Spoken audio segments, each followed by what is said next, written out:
하고 있습니다. 그럴 때 내가 정말 하나님 앞에 부름받고 자녀가 되어서 하나님의 역할을, 하나님 자녀 역할을 다하기 위해서는 하나님이 우리를 도와주셔야 됩니다.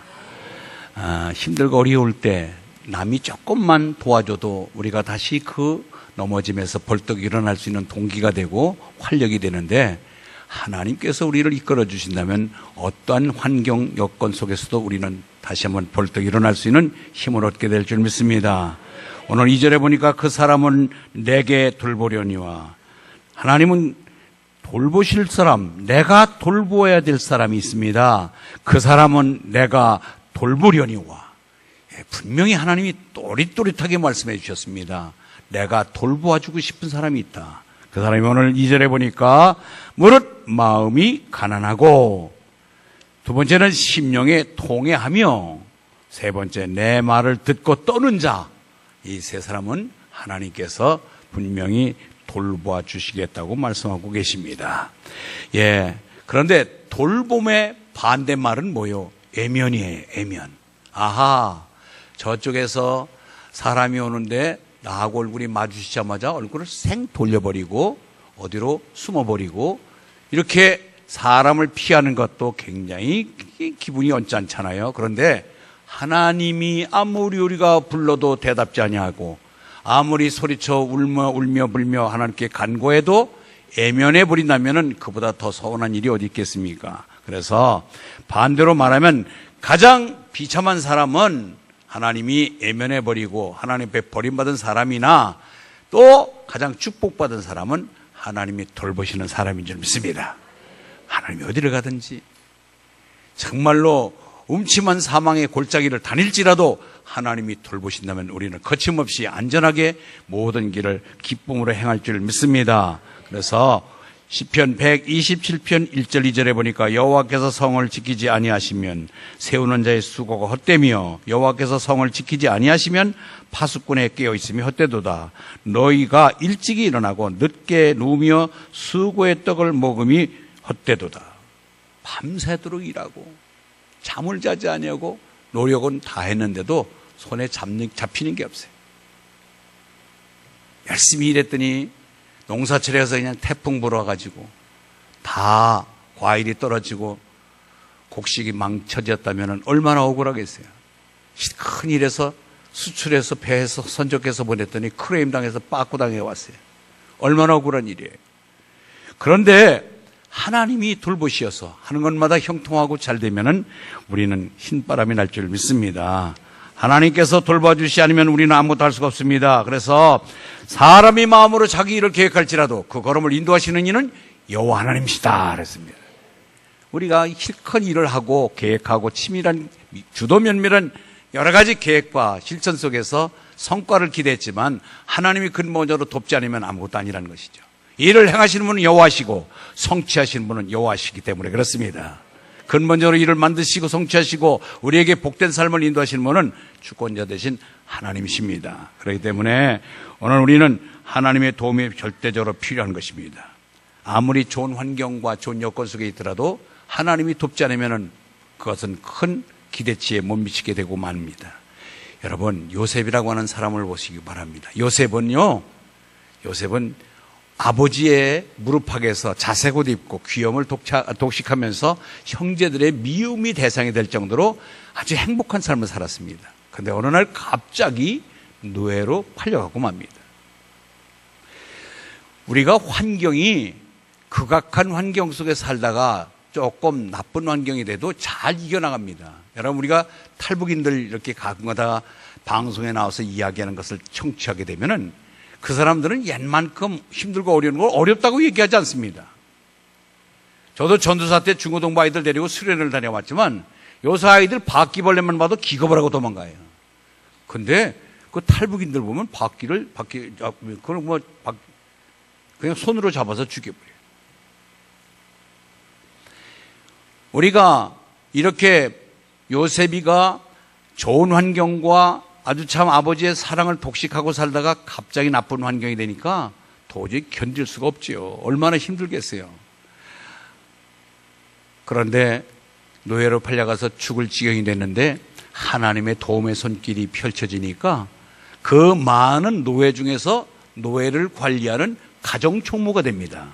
모든 창고의 키를 뭉치를 맡기면서 네가 이 노예들의 대장이 되어서 이들을 관리하고 우리 집을 잘 다스려 달라고 그에게 일임하고 맙니다.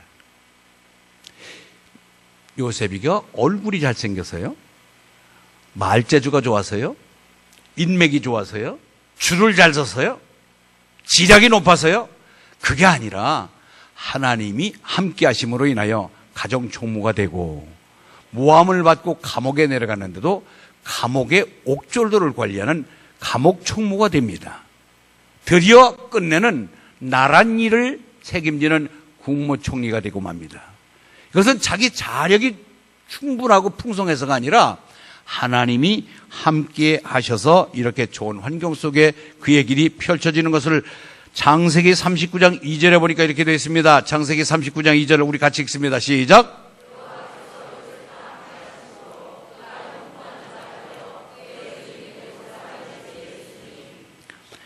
요셉이라는 이름 빼고 내 이름을 한번 집어넣고 읽어볼까요? 시작.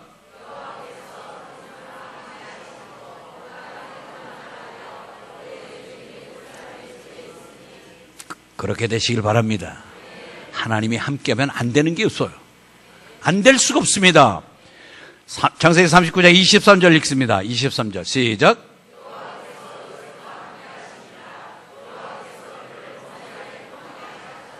예, 여호와께서 요셉과 함께 하시니까 여호와께서 그를 범사에 모든 일, 어떤 일을 하든지 손대는 것마다 형통하게 되더라. 그런가 하면 41장 39절에 보겠습니다. 41장 39절 시작.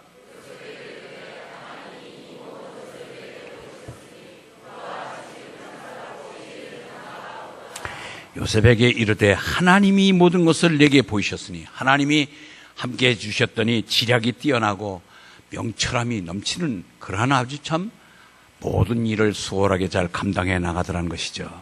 이처럼 가정총무, 그 다음에 옥졸의 감옥의 총무와 국무총리가 되는 것은 철저하게 하나님의 돌보심 속에 이루어졌다고 하는 사실을 우리는 성경을 통해서 그 근거를 찾아봤습니다. 그러면은 구체적으로 오늘 앞서 제가 잠깐 말씀드렸지만은 하나님이 돌보시기를 원하시는 사람은 어떤 사람일까? 첫 번째는 마음이 가난한 사람입니다. 마음이 가난한 사람. 이 마음이 가난하다는 얘기는 마음의 욕심으로 가득 찼던 그 욕심이 다 비워져 나가서 아무 욕심도 없는 빈 마음이 된 상태를 말합니다. 즉 나는 아무것도 내가 머리로 내 욕심으로 내 경험으로 지식으로 경륜으로 내가 이것을 해버리라고 하는 가득한 욕심들을 버리고 하나님의 손길을 기다리며 하나님이 도와주셔야 되겠다고 하는 겸손하게 하나님 앞에 손을 내미는 자가 오늘 여기에 마음이 가난한 자입니다. 아멘. 지갑이 가난하다. 여러분들 지갑이 아무것도 없어요. 1원짜리 한 장 없어요. 빈 지갑이에요. 가난한 자예요.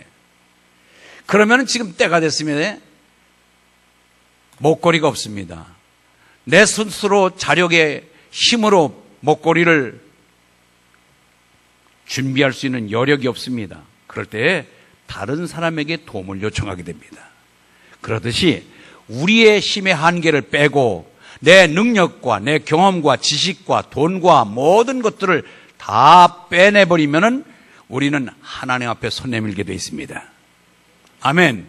그런데 부자가 천국에 들어가는 것은 낙타가 바늘기 들어가는 것보다 더 어렵다는 얘기가 바로 그건데 부자이면서 가졌음에도 배웠음에도 잘났음에도 권자에 있음에도 불구하고 하나님 때문입니다 하고 하나님을 바라보는 자는 겸손한 자입니다.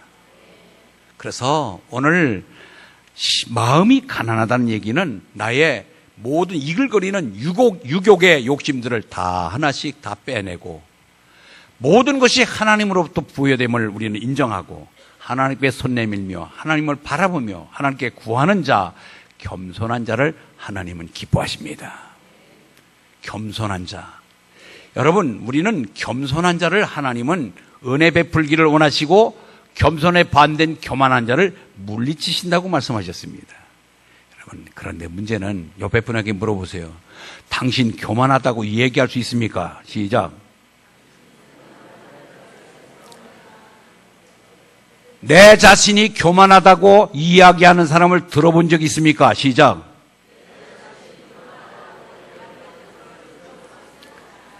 저는 70평생 살면서 아이고 제가 좀 교만해서 그냥 나는 교만한 게 탈이야. 나 이렇게 얘기해 보는 사람 하나도 못 들었어요. 교만하지만 교만하다고 인정하지 않습니다. 자신은 다 겸손한 척합니다. 그러나 하나님 보시기에는 교만하기 때문에 하나님이 돌보실 때 아이고 제시키는 거예요. 분명히 마음이 가난하고 겸손하여 하나님만 바라보고 하나님을 의지하고 하나님께 손 내밀면은 하나님이 은혜를 베풀고 얼마든지 도와주신다고 했는데 내가 할 수가 있고 내가 함으로 인하여 하나님 필요 없습니다. 은행 통장이 가득한 사람이 병 낫기를 해서 여러분들 기도할 필요가 뭐 있어요? 병원에 가면 되는데 아직 통장에 잔고가 많은데 구태여 배고프다고 얘기할 필요가 뭐 있어? 통장 찾아서 그리고 밥 사 먹으면 되는데 가졌기에 내가 뭔가 모르게 가득하기에 하나님의 존재가 필요하지 않다면 이건 교만한 거 아니겠어요? 우리는 가졌음에도 불구하고 하나님이 주셨기에 하나님이 계속해서 봉급하셔야 되겠기에 하나님을 찾고 하나님께 낮은 자 되어서 그분에게 손 내밀며 그분을 위로 세우며 하나님 제일주로 살아가는 사람들이 겸손한 자입니다. 아멘. 성 어거스틴에게 어떤 지인이 찾아가서 우리가 신앙생활을 하고 하나님 앞에 바르게 살아가는 덕목이 뭡니까? 첫 번째 덕목을 뭐라고 생각하십니까? 그랬더니 그거 겸손이야. 두 번째는요? 두 번째도 겸손이지. 세 번째는요? 물론 세 번째도 겸손일세. 첫 번째, 두 번째, 세 번째 우리는 겸손하기만 하면 하나님은 우리를 챙겨주시고 은혜를 베풀어 주십니다. 겸손한 자. 찰스 펄전이라고 하는 목사님은 심령이 가난한 사람은 축복의 문을 열 수 있는 사람이다 라고 얘기했습니다. 축복의 문이 열립니다. 아멘. 그렇습니다. 겸손한 자를 하나님께서는 돌봐주십니다. 교만하면 하나님은 물리치신다고 그랬습니다.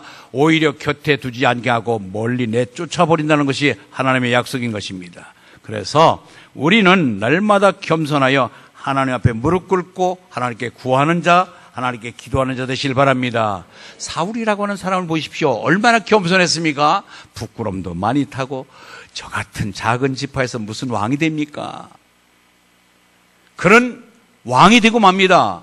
왕이 된 이후에 사람이 변절됩니다. 그는 제사장만이 할 수 있는 제사 번제를 제가 사무엘이 도착하지 않는다고 제가 제사를 드리죠. 아말렉과의 전투에서 진멸하라. 모든 것은 사람이든 물건이든 짐승이든 남기지 말라고 명을 받았음에도 불구하고 자기의 욕심에 이끌려서 좋은 것을 놔둡니다.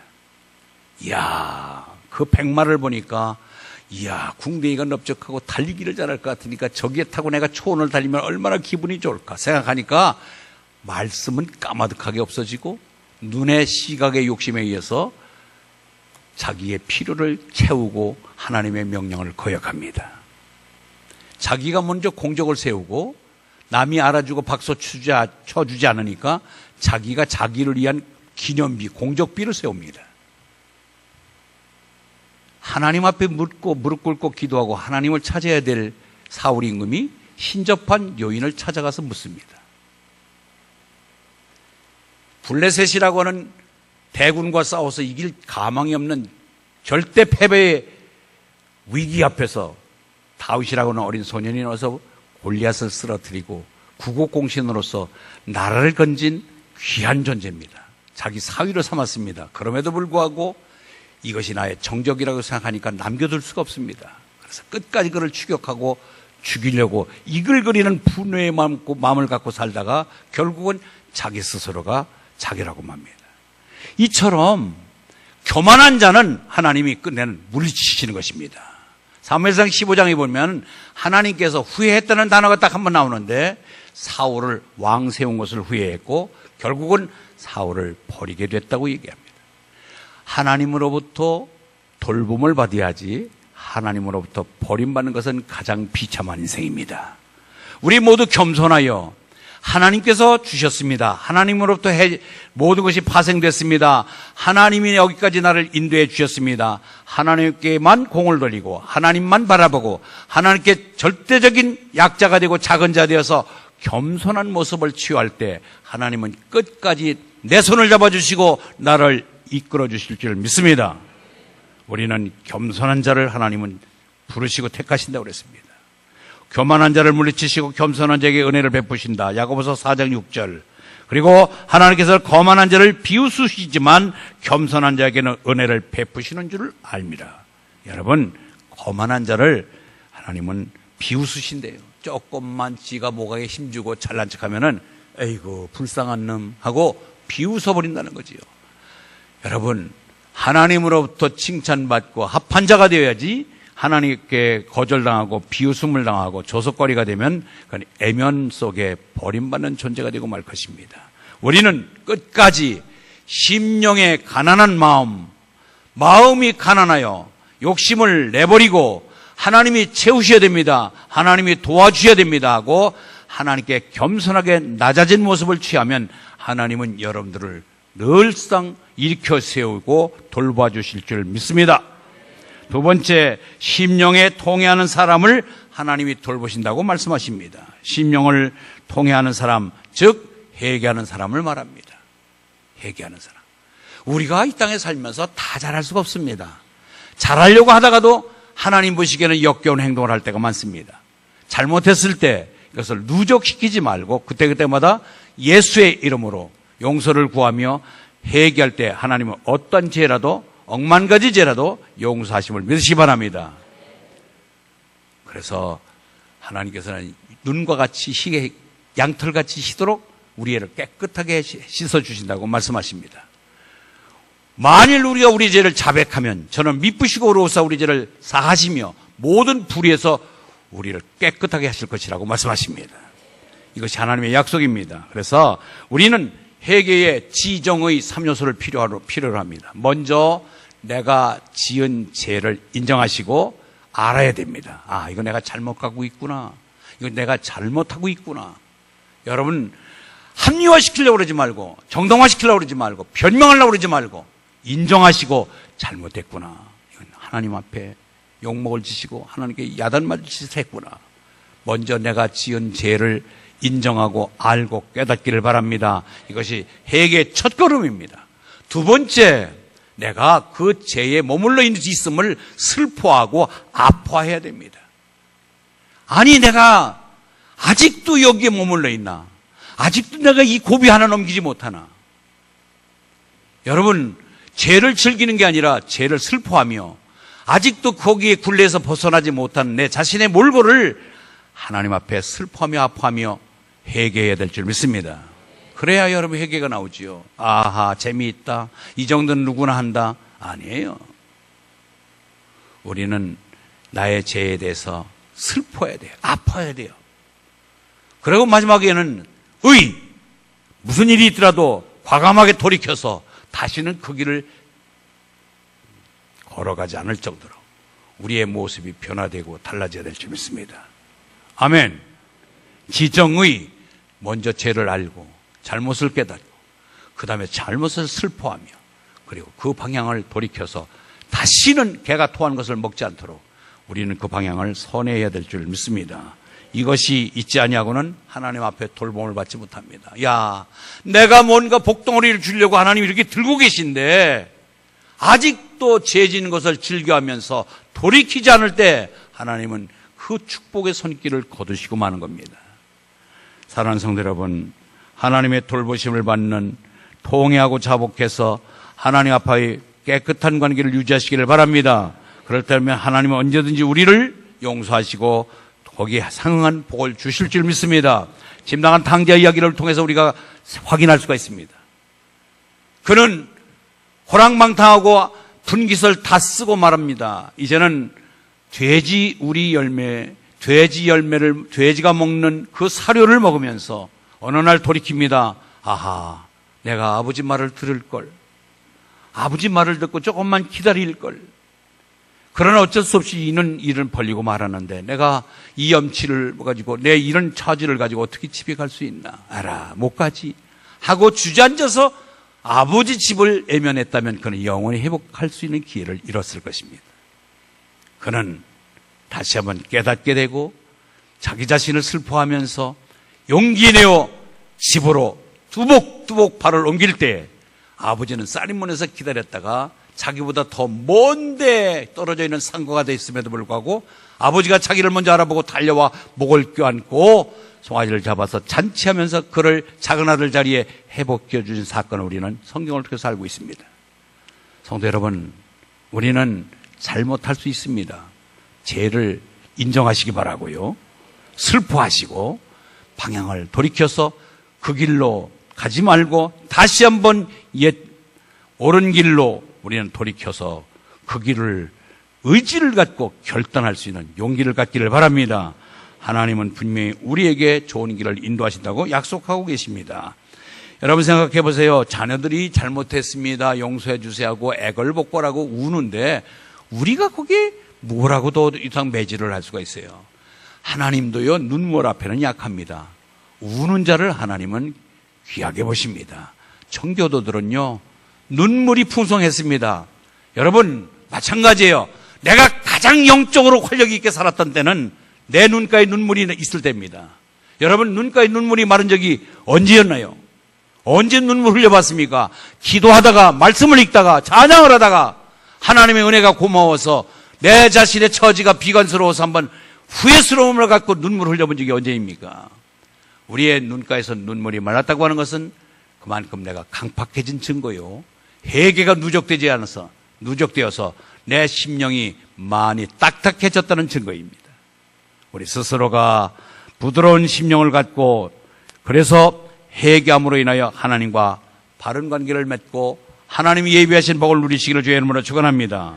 세 번째는요, 말씀을 듣고 떠는 자라고 그랬습니다. 내 말을 듣고 떠는 자, 이것은 말씀에 무게감을 두는 자예요. 말씀에 무게감을 듣고 하나님 말씀인데 따라야지 하고 순종하는 자입니다. 할렐루야. 여러분이 권위 있는 사람 말을 잘 듣습니다. 대통령이 여러분들에게 직접적으로 무슨 하명을 했다면 여러분들 거역하겠습니까? 아버지 말이 왜요? 지체 높으신 아버지 말씀이기 때문에 우리는 말씀을 듣습니다. 더불어 사람도 권위가 있고 높은 사람의 말을 내가 잘 듣듯이 하나님의 말씀에 권위를 두고 하나님의 존재를 인정하고 하나님 하신 말씀이라고 인정이 된다면 여러분들은 그 말씀을 가볍게 듣지 않을 것입니다. 살아계신 하나님을 믿습니까? 지금도 내 모든 생활, 내 여건, 환경을 바라보고 계심을 믿습니까? 그분이 말씀하신 것을 성경을 믿습니까? 그러면 그 말씀에 권위를 두고 말씀을 순종하시기 바랍니다. 그러려면 하나님은 우리에게 필요를 공급하시고 그 순종하는 여러분의 발걸음을 복되게 하실 줄 믿습니다.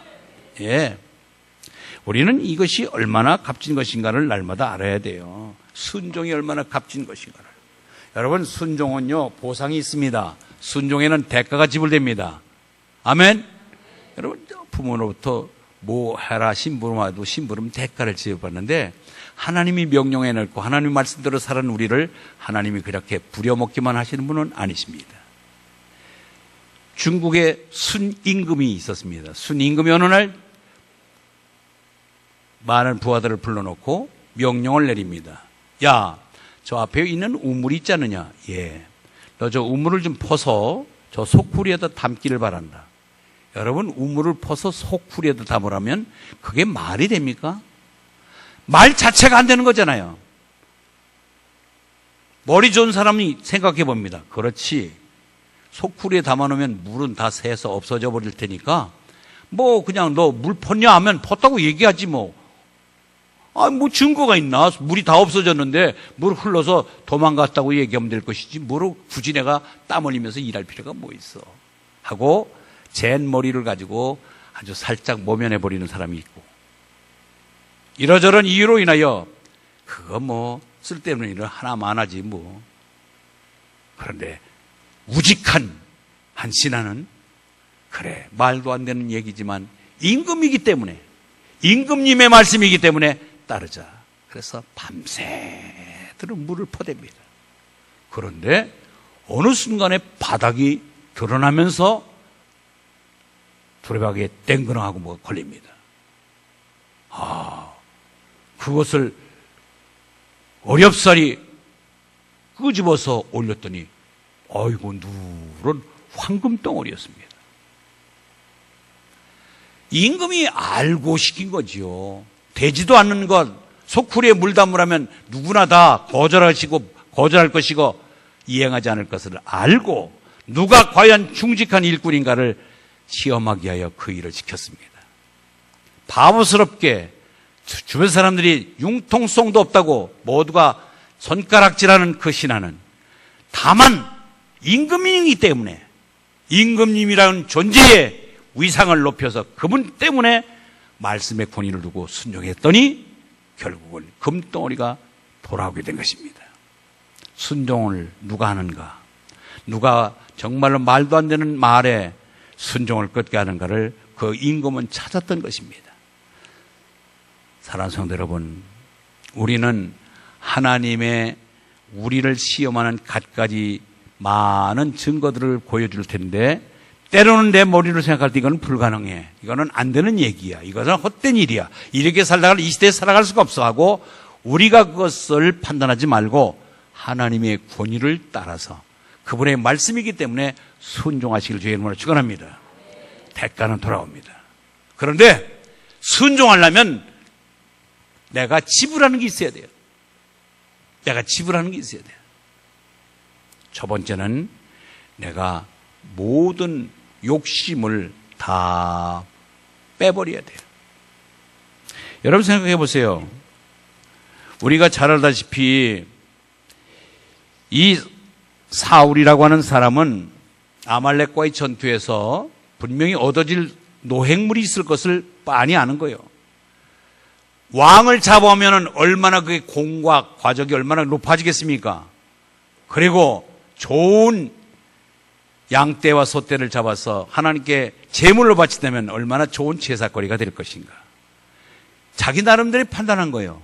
그러나 이러한 자기 욕심을 배제하고 하나님 말씀에 순종하여 완전히 이 순종할 때는 말씀의 권위를 두고 말씀이기 때문에 지켜나가야 되는 말씀의 권위를 두실 때 순종이 되는 것입니다. 아멘. 지금 사울은 하나님 말씀을 가볍게 취급합니다. 선지자 사무엘의 말을 가볍게 취급합니다. 그렇기 때문에 자기 뜻에 따라서 물건을 남기고 동물을 남기면서 결국은 하나님이 왕 세운 것을 후회하고 그를 버리게 됩니다. 두 번째는요, 우리는 시간을 투자해야 돼요. 기다려야 돼요. 기다리지 않으면 우리는 순종할 수 없습니다. 대표적인 것이 우리의 믿음의 조상 아브라함의 실수가 뭐냐면 기다리지 못했습니다. 75세에 부름받았습니다. 75세에 내가 너의 자손을 저 뭇별처럼 모래알처럼 먼지처럼 많이 주겠노라고 약속했는데 하나님이 10년이 지났음에도 불구하고 이제는 아브라함 나이 85세입니다. 자기 아내 사라 75세가 됐습니다. 여자로서의 경수가 끊어지고 여자 노릇하기가 생산의 능력이 끝난 상태입니다. 그럼에도 불구하고 여전히 약속은 유하다 하고 기다리라고 그랬는데 어느 날 사라가 제안을 해옵니다. 여보, 나는 아이 낳을 수가 없는데 내 몸종 하가를 빌려줄 테니 하룻밤 품고 자지요. 안 돼! 하나님이 당신의 몸을 통해서 약속의 씨앗을 준다고 그랬어 하고 이런 자에 거절해야 됨에도 불구하고 남자들은 다 그런가 봐. 못 이기는 척하고 하가를 품고 자서 생산한 아이가 이스마엘입니다. 그게 오늘날 중동 지역의 불행의 씨앗들 계속해서 분쟁을 일으키고 있는 그들이 바로 이스마엘의 후손들입니다. 기다려야 되는데 순종하지 못하면 기다리지 못했기 때문입니다. 기다릴 때, 시간을 기다릴 때 아름다운 축복이 오는 것입니다. 이건 좀 부끄러운 얘기인데 우리끼리 알고 우리가 앞으로 참고사항으로 말씀드릴게. 또 이것을 잘못 이용하면서 또 반론을 제기하지 않길 바랍니다. 목사님들, 장로님들 기도회가 있었어요. 적게 모이면 3,500명, 많이 모이면 5,000명까지 모여서 가장 큰 기도회가 열립니다. 목사, 장로 기도회가 있습니다. 그런데 그 기간이 우기철이라고 하는 일기예보를 듣고 여러 가지 만반의 준비를 했는데 아니나 다를까 기도회가 끝나고 이제는 해산하고 저녁에 숙소로 가야 되는데 여러분 기도회를 하려면은 적어도 우리 부산에서는 수영로 교회에서만큼만 하지요. 다른 데서 할 수가 없어요. 그런 회의를 할 수 있는 넓은 공간도 있어야 되고 주변에 숙박시설이 허용이 되고 그 다음에 음식점이 있어야 돼요. 그렇기 때문에 그 많은 식구들이 나가서 식사를 해야 되고 잠을 자야 되기 때문에 그런 위치가 돼야 되기 때문에 아무 데서나 목사 장로 기도회를 할 수가 없습니다. 그래서 숙소로 돌아가기 위해서 나오는데 장대비가 쏟아지기 시작한 거예요. 그래서 주최 측에서 그것을 대비해서 충분하게 우산공장하고 사전에 약속을 하고 몇천 개를 예약을 해서 이미 갖다 놨습니다. 왜? 만약에 비가 와서 사용하면 우산값을 전부 지급할 것이고 비가 안 와서 사용하지 않았으면 보관료 정도를 우리가 드리겠다 해서 이미 우산을 갖다 놨습니다. 방송합니다. 사랑하는 목사님, 장로님들 비가 와서 여러 가지 걱정이 될 텐데 숙소까지 이동하는 동안에 사용될 수 있는 모든 우산을 다 준비해 놨습니다. 우산을 나눠드리겠습니다. 우리 봉사자들이 여러분들에게 우산 하나씩 나눠드릴 테니까 기다리십시오. 그런데 문제는 여기에서 터진 거예요. 우산이 도착하자마자 아니 분명히 봉사자들이 하나씩 다 나눠드리겠다고 방송을 했음에도 불구하고 기다리지 못하고 우산 없어질까봐 앞장서서 그냥 우산을 잡기 시작하는데 와르르 몰려다 보니까 막 인산인해가 되고 소위 말해서 개판이 돼버린 거예요. 여러분, 아이고 목사님들도 장로님들을 못 기다리는데 우리 성도들이야 뭐 더 하겠네, 괜찮겠네. 내가 그럴까봐 내가 조심시킨 거예요, 말을. 여러분, 우리는 다 똑같아요. 조급함이 있습니다. 조금만 기다려도 그 다 나눠줄 수 있는 여분을 갖고 있음에도 불구하고 좀 빨리 나가기 위해서 아니 우산 떨어지면 난 뒤에서 그냥 비 맞고 갈 거 아니야 하는 믿지 못하고 그래서 그런 야단을 벌였는데 하나님은 우리의 모든 의식주를 다 책임질 만한 능력 있는 자이십니다. 하나님의 돌보시기만 하면 여러분들은 먹고 입고 자고 주고 하는데 어떤 일을 행하며 부족함이 없이 하나님이 조달할 수 있는 능력자이십니다. 다만 하나님의 돌보심을 받도록 힘쓰시기 바랍니다. 첫 번째 하나님 돌보시는 자 어떤 자입니까? 마음이 가난한 자 어떤 뜻이에요?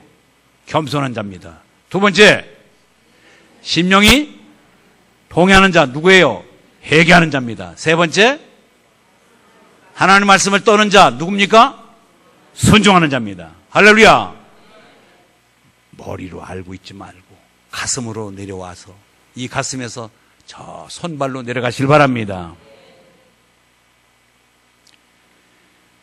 제가 기독교 방송을 들으면서 이렇게 오다 보니까 어느 목사님 설교 중에 성경은 눈으로 보는 게 아니라 몸뚱이로 보는 것입니다. 그러더라고요. 이상하다. 난 설교는 귀로 듣는 게 아니라 뭐로? 눈으로 듣는다고 내가 했는데 저 양반은 말씀을 성경을 보는 게 눈으로 보는 게 아니라 몸뚱이로 보는 거라는 거예요. 그래서 무슨 요한인가 하더니 말씀을 아무리 보고도 몸으로 행함이 없는 그 말씀이 무슨 필요가 있느냐는 거예요. 그렇구나.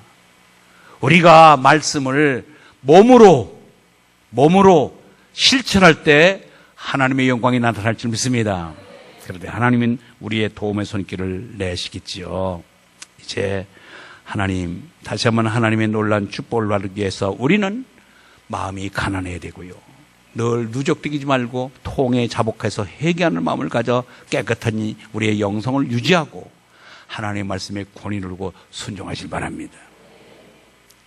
남북전쟁 유명한 미국의 남북전쟁, 북군은 아브라함 링컨이 이끕니다. 그런데 남군이 더 숫자적으로, 무기적으로 올 때 군사력으로 우세합니다. 북군이 좀 열세에 놓여 있습니다. 그때 북군의 아브라함 링컨 참모가 제안해 옵니다. 카카, 왜 그러나? 하나님 참 곤란하시겠네요. 뭐가 곤란해? 아니, 남쪽에서도 우리가 이기게 해달라고, 북쪽에서도 우리가 이기게 해달라면 하나님은 어느 편을 손들어 줄까요? 그때 아브라함 링컨이 유명한 말을 했잖아요. 여보게, 나는 하나님이 북군 편인가 남군 편인가가 문제가 아니라 내가 하나님 편인가를 먼저 묻고 싶네. 여러분, 하나님 편이십니까?